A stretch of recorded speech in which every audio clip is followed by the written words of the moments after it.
ধৰ্ম পালন কৰাৰ ক্ষেত্ৰত জাতি ধৰ্ম বৰ্ণ নিৰ্বিশেষে সকলোকে গুৰুত্ব দিছে। কাৰণটো কি?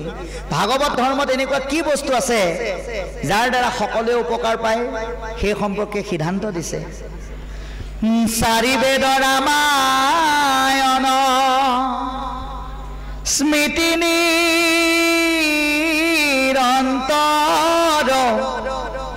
এই দুই শাস্ত্ৰ জানা ব্ৰাহ্মণ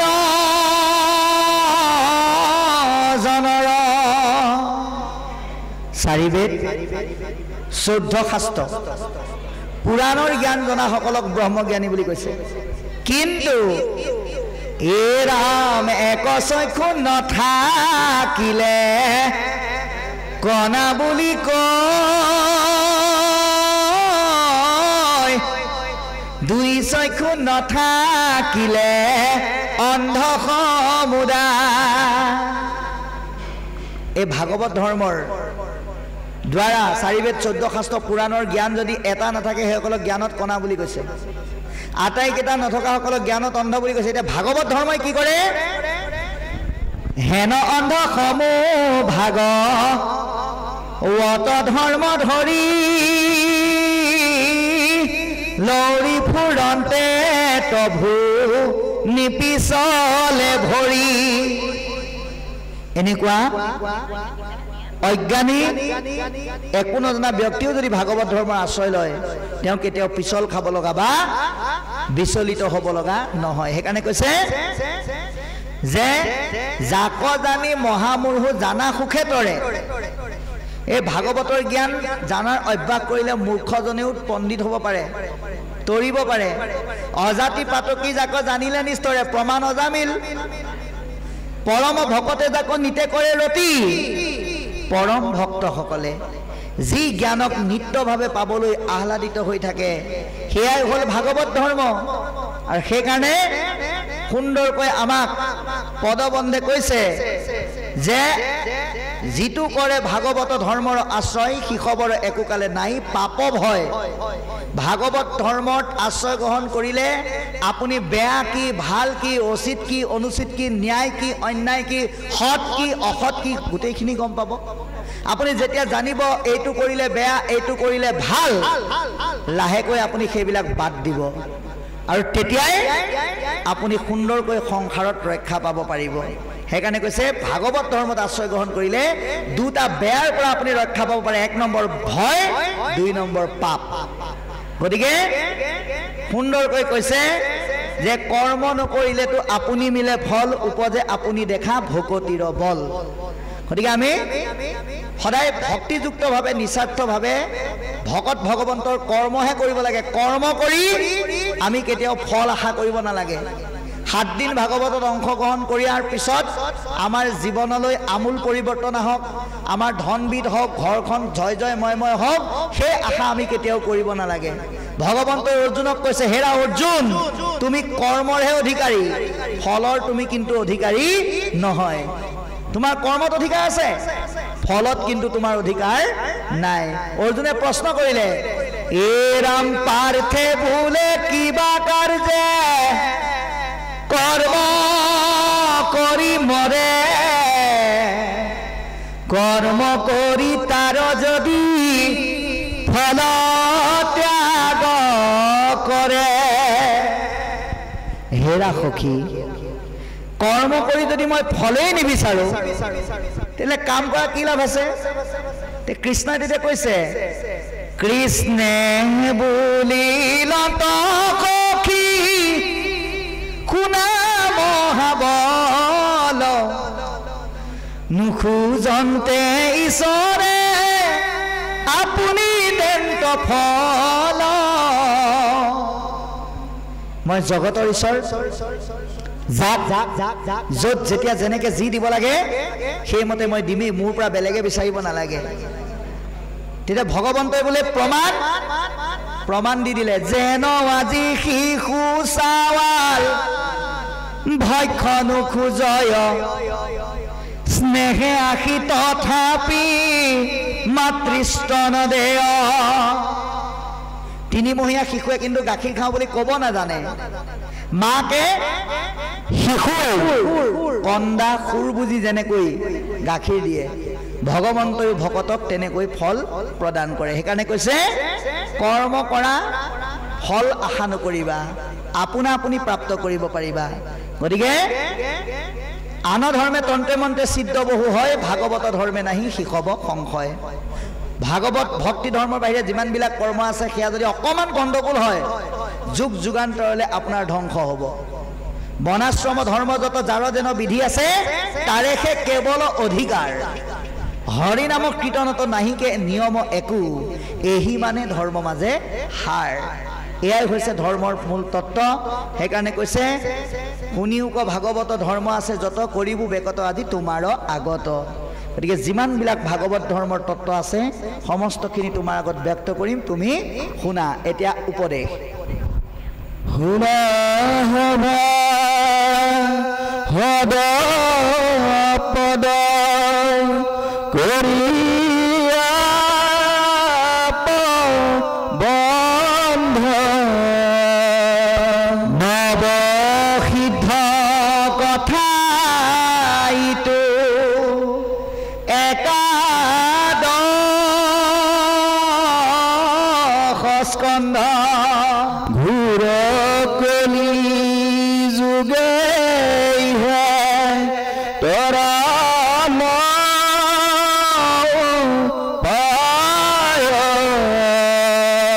নাহি গতি ভাগৱত শ্ৰৱণ বিনা কুত নৰতনু তাৰু নাহি তিথি পিনু পূজা জম যতনাৰ ভীতি জাৰ আজি কালি কৰি আয়ো নিৰন্তৰে কৃষ্ণৰ চৰণে লৈও শৰণ সত্তৰে অসন্ত ঈশ্বৰ কৃষ্ণ হৃদয় কমলে নেদেখে পামৰ সবে বিষয় বিকলে পৰম সুহৃদ নিজ আত্মা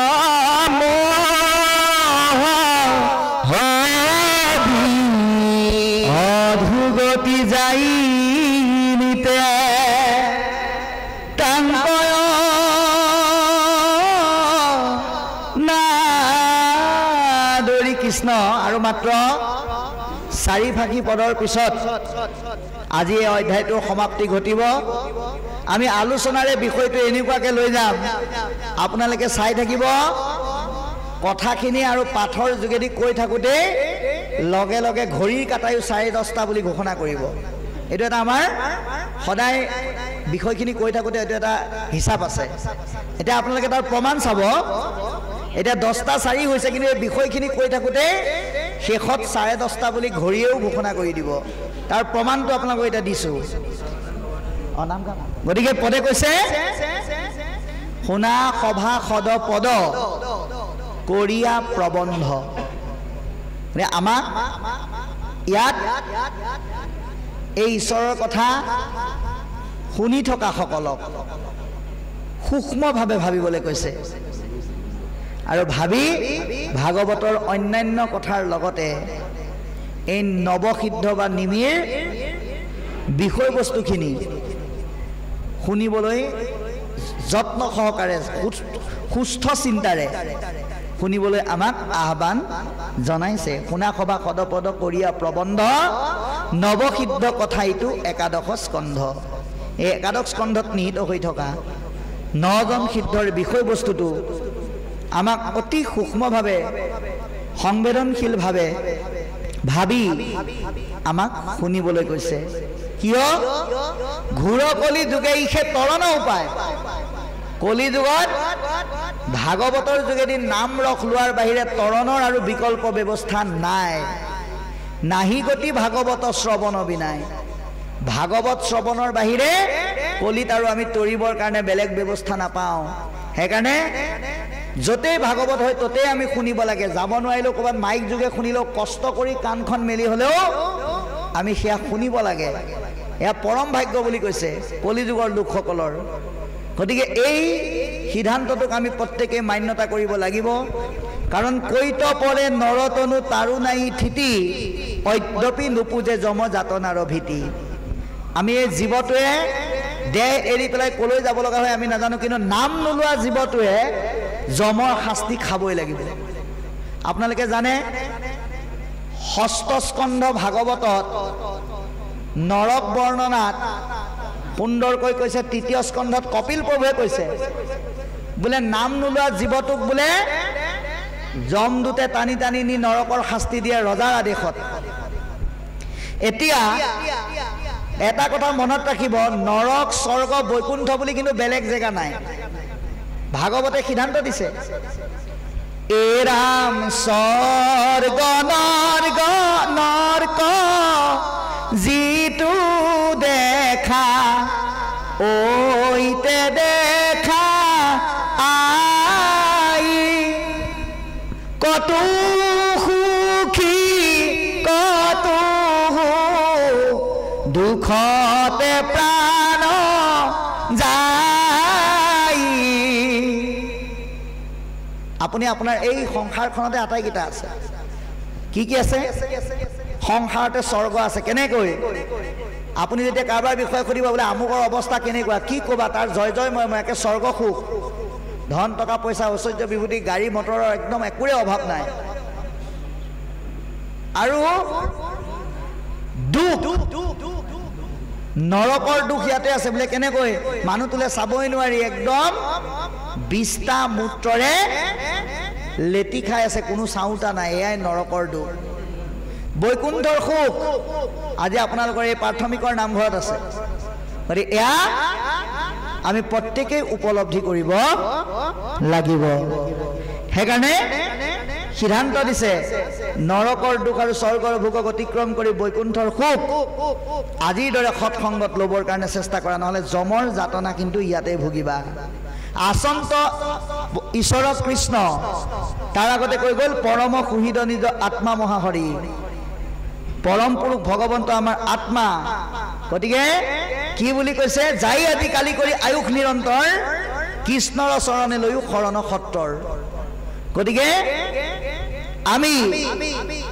সংসাৰত সময়ৰ লগত গতি কৰি গৈ আছো আজি 2024 চনৰ আজি এই যিটো তাৰিখ এই তাৰিখটো আমি আৰু জীৱনত কেতিয়াও আমি বিচাৰিলেও নাপাওঁ আমি অহাকালিলৈ আজিৰ দৰে ৰাতিপুৱা দুপৰীয়া আবেলি সকলো হ'ব কিন্তু 2024 চনৰ আজিৰ তাৰিখটো আৰু আমাৰ জীৱনলৈ নাহে যিটো ভাগৱতৰ প্ৰথম স্কন্ধত কৈছে কি বুলি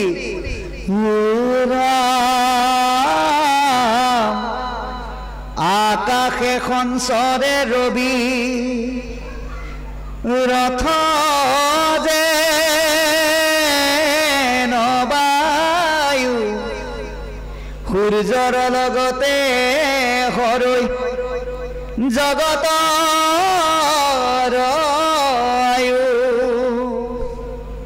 সূৰ্যৰ পোহৰৰ লগে লগে আমাৰ জীৱনৰ আয়ুস ৰেখা কমি কমি গৈ আছে কোনদিনা এই দেহ এৰি আমি গুচি যাম কোনেও নাজানে সেইকাৰণে কৈছে সময়ৰ প্ৰতি লক্ষ্য ৰাখি এতিয়া কৰিবলগীয়া আজি কৰিবলগীয়া কামটো এতিয়া কৰা কাইলৈ কৰিবলগীয়া কামটো আজি কৰা অৰ্থাৎ ঈশ্বৰৰ পক্ষ লোৱা ভকতৰ সংগ লোৱা এই কথা এতিয়া আমাক পদে জনাইছে সত্তৰে বুলি কৈছে সময় অপচয় নকৰাকে আচন্ত ঈশ্বৰ কৃষ্ণ হৃদয় কমলে আমাৰ প্ৰত্যেকৰে হৃদয়ত পৰম পুৰুষ ভগৱন্ত আছে নেদেখে পামৰ সবে বিষয় বিকলে বিষয়ৰ বিকলতাত আমি ইমানেই পৰি আছো আমি ভগৱানক হৃদয়ৰ মাজত দেখা নাপাওঁ বোলে সদানন্দ প্ৰাথমিক শাখাত থকা ভগৱানটো বৰ বেছি ডাঙৰ ভগৱান নহয় সেইকাৰণে ক'লে যাম এই বৰদোৱালৈকে বিচাৰি যাওঁ বোলে নিজৰ ঘৰৰ গুৰুগৃহত থকা ভগৱান কাইলৈ অনিল তাঁতী বাপে এই বিষয়ে ক'ব আপোনালোকক নিজৰ গুৰুগৃহত থকা ভগৱানজন আটাইতকৈ সৰু, সেইকাৰণে ডাঙৰ নামঘৰ এটাত যাওঁ, অকণমান ডাঙৰ ভগৱান এটা পাওঁ বা। এইটো হ'ল আমাৰ এটা মনৰ ধাৰণা, ভগৱান সকলোতে সমান। সেইকাৰণে ভগৱন্তই অৰ্জুনক কৈছে, হেৰা অৰ্জুন, মোক বিচাৰি দূৰলৈ কেলে যোৱা? বিদুৰ তীৰ্থক লাগি কিয় যত্ন কৰা, হৃদয়তে আছো মই কিয়নো সুমৰা। দূৰ দূৰণি তীৰ্থলৈ গৈ দেহক কষ্ট দি সময় অপচয় কৰি কেলেই সময়বিলাক অভাৱত নষ্ট কৰিছা? নিজৰ গাঁৱৰ মাজত, নিজৰ নামঘৰৰ মাজত, নিজৰ হৃদয়ৰ মাজত ভগৱন্তক বিচাৰিবলৈ আমাক আজি শাস্ত্ৰই সিদ্ধান্ত দিছে। আৰু সেইকাৰণে কৈছে, বিষয়ৰ কাৰণে, মায়াৰ আৱৰণৰ, বিষয়ৰ আৱৰণে ঢাকি ৰখাৰ কাৰণে আমি এই বস্তুটো উপলব্ধি কৰিব নোৱাৰোঁ। পৰম সুহিত নিজ আত্মা মহাহৰি, অধুগতি যাই নিতে তাংক অনাদৰি। যিজন নিজৰ লগতে আছে, আত্মাৰ মাজতে আছে, সেইজনক দূৰত বিচাৰি গৈ সময় অপচয় কৰি পেলাই অধোগতিলৈ যায়। গতিকে আমি সেইটো নকৰি ভকতৰ মাজত, হৃদয়ৰ মাজত ভগৱন্তক বিচাৰিবলৈ আমি প্ৰত্যেকেই চেষ্টা কৰিব লাগিব। আৰু চাৰিফাকি পদ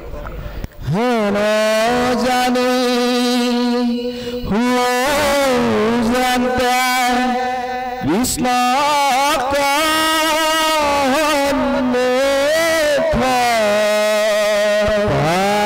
ৰাখিমতে জম যাতনাৰ দুখ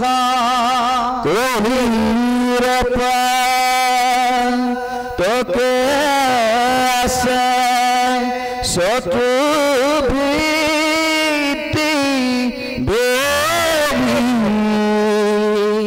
ৰাম ৰাম বুলি উপনাওক পাপে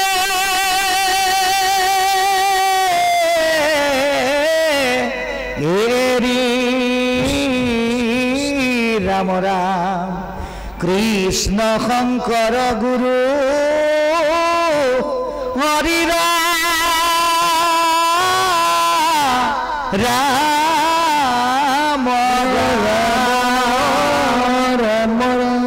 গতিকে কি বুলি ক'লে? হেন জানি হুয়ো জানতে কৃষ্ণ তখন মোক পাহৰা কিমতে যম যাতনাৰ দুখ। যমে কাক ধৰিব? কৃষ্ণৰ বিমুখীসকলক ধৰিব, সন্মুখীসকলক নধৰে। সেইকাৰণে নাৰদৰ বাণীক মন দিয়ক, কালে কৰ্মে মিলাই বেক বিষয়ৰ সুখ। বিষয়ৰ যিটো সুখ, সেইটো সময় আৰু কৰ্মই আপোনাক বিচাৰিলেও দিব, নিবিচাৰিলেও দিব। কিন্তু ভক্তিময় সুখটো আপুনি বিচাৰিলেহে পাব। এতিয়া বহুতে প্ৰশ্ন কৰিব, ভগৱন্ত যদি আমাৰ সকলোৰে হৃদয়তে থাকে, আমি আকৌ বেলেগে কেলে বিচাৰিব লাগে? মানে কথাটো এনেকুৱা, আপুনি যেনিবা এটা টৰ্চ লাইট কিনি আনিলে, টৰ্চ লাইটটোৰ কাম কি? বোলে পোহৰ দিয়া। আপুনি কিনি অনা টৰ্চ লাইটটো লৈ আপোনাৰ ল'ৰাটোৱে যেনিবা কাৰোবাৰ ঘৰত গৈ বেয়া কাম কৰিবলৈ গৈছে, আৰু পিছদিনা সেই একেটা টৰ্চ লাইটে লৈ পেলাই আপুনি ক'লে গৈছে? নাম গাবলৈ গৈছে। গতিকে টৰ্চ লাইটটোৰ কামটো কি? পোহৰ দিয়া। নাম গাবলৈ যোৱাজনকো পোহৰ দিব, চুৰ কৰিবলৈ যোৱাজনকো দিব, বিষ্ঠা ত্যাগ কৰিবলৈ যোৱাজনকো দিব। এতিয়া পোহৰটো কেনেকৈ ব্যৱহাৰ কৰিছে সেইটো আপোনাৰ ওপৰত নিৰ্ভৰ কৰিব। গতিকে ভগৱন্ত সকলোৰে হৃদয়তে আছে সাক্ষী ৰূপে। সেই পোহৰটো আপুনি কেনেকৈ ব্যৱহাৰ কৰিছে আপোনাৰ ওপৰতে নিৰ্ভৰ কৰিব। এজন মানুহে এদিন এখন দোকানলৈ গ'ল, গৈ পেলাই দোকানীক ক'লে, হৰি দোকানী, মোক এটা ছাতি দিয়কচোন। দোকানীয়ে বোলে, কেনেকুৱা ছাতি লাগে? বোলে একেবাৰে আটাইতকৈ দামী ছাতি এটা দিয়ক। দোকানীয়ে বোলে আটাইতকৈ দামী ছাতি, একদম চবতকৈ দামী ছাতি এটা উলিয়াই দিলে আৰু সুধিলে, বোলে এইটো দাম কিমান? বোলে 490 টকা। বোলে এইটো ছাতি মোক নালাগে। বোলে কেলে? বোলে ইমান কম দামী ছাতি মই ব্যৱহাৰ নকৰোঁ। বোলে এইটো বহুত দামী 490 টকা। বোলে কিমান দিন চলাব পাৰিম? বোলে এইটো ছাতি আপুনি কিমান দিন পাৰিব? খুব বেছি 6 বছৰ 7 বছৰ ধুনীয়াকৈ চলাব পাৰিব। তে গ্ৰাহকজনে কৈছে মোক এনেকুৱা ছাতি নালাগে, মোক এনেকুৱা এটা ছাতি দিয়ক যিটো ছাতি নেকি মোৰ 3 পুৰুষৰ নাতিলৈকে চলাব পাৰে। তে দোকানীয়ে কৈছে সেইটো ছাতি মোৰ দোকানত নাই, আপুনি বেলেগত বিচাৰি যাওক। গ্ৰাহকজনে বিমুখ মনে উভতি আহিবলৈ ধৰোঁতে দোকানীজনে গ্ৰাহকৰ মনৰ ভাৱটো বুজি পালে আৰু ক'লে আহকচোন আহক, এটা ছাতি পাইছোঁ, আপুনি কোৱা ধৰণে ছাতি এটা আছে, এইটো ছাতি লৈ যাওক, আপুনি 1 পুৰুষ নাতি নহয় 7 পুৰুষ নাতিলৈকে চলাব পাৰিব। কিন্তু মনত ৰাখিব আপুনি ছাতিটো কিনি নিবহে পাৰিব, কোনোদিন মেলি পেলাই ৰ'দ বৰষুণত আপুনি ল'ব নোৱাৰিব, জপাই থ'ব লাগিব। গতিকে বাবাই সমস্ত আমি এটা কথা উপলব্ধি কৰিব লাগে, কৃষ্ণ ভগৱন্ত হৈছে এটা ধৰ্মৰ ছাতি। এই ভাগৱতৰ যোগেদি পোৱা জ্ঞানৰ দ্বাৰা সেই ধৰ্মৰ ছাতিটো ভকতে মেলি ধৰিব লাগিব, তেতিয়াহে সংসাৰৰ তাপবিলাকৰ পৰা আপোনাক আমাক ৰক্ষা কৰিব। কিন্তু আপুনি যদি ছাতিটো নি পেলাই গজালত ওলোমাই থৈ দিয়ে তেতিয়াহ'লে জানো ৰক্ষা পাব? এই কথা আজি আমাক পদবন্ধে কৈছে। সেইকাৰণে কি ক'লে? কলিৰ পাতকে আছে চতুৰ্ভীতি বেৰি। গতিকে কলিৰ পাপে আমাক চাৰিওফালৰ পৰা বেৰি আছে। ৰাম ৰাম বুলিও পলাও ক পাপে এৰি। গতিকে আমাৰ দেহৰ বিভিন্ন অংগৰ যোগেদি কলিৰ মলিনযুক্ত পাপবিলাকে আমাক ক্ৰিয়া কৰে।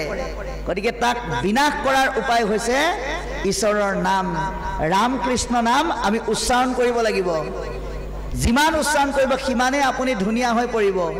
এদিন এবাৰ তেনেকৈ ৰাম কৃষ্ণ নাম যিমান উচ্চাৰণ কৰিব সিমানেই ধুনীয়া হৈ পৰিব। এই কথাটো শিৱই পাৰ্বতীক ক'ব লগা হ'ল। কেনেকৈ চাব? এবাৰ পাৰ্বতীয়ে খুব ধুনীয়াকৈ সাজপাৰ অলংকাৰ পিন্ধি শিৱৰ ওচৰত বহিলে আৰু শিৱক সুধিলে, হে স্বামী আজি মোক কেনেকুৱা লাগিছে? তে শিৱই ক'লে তোমাক আজি বৰ ভালো লগা নাই বৰ বেয়াও লগা নাই। তে পাৰ্বতীয়ে ভাবিলে বেয়া লগা নাইতো বুজিলোঁ, ভাল লগা নাই বুলি কিয় ক'লে? শিৱই আকৌ বেলেগ ফালে কিবা গণ্ডগোল আছে নেকি মনতে ভাবিবলৈ ধৰিলে। হে স্বামী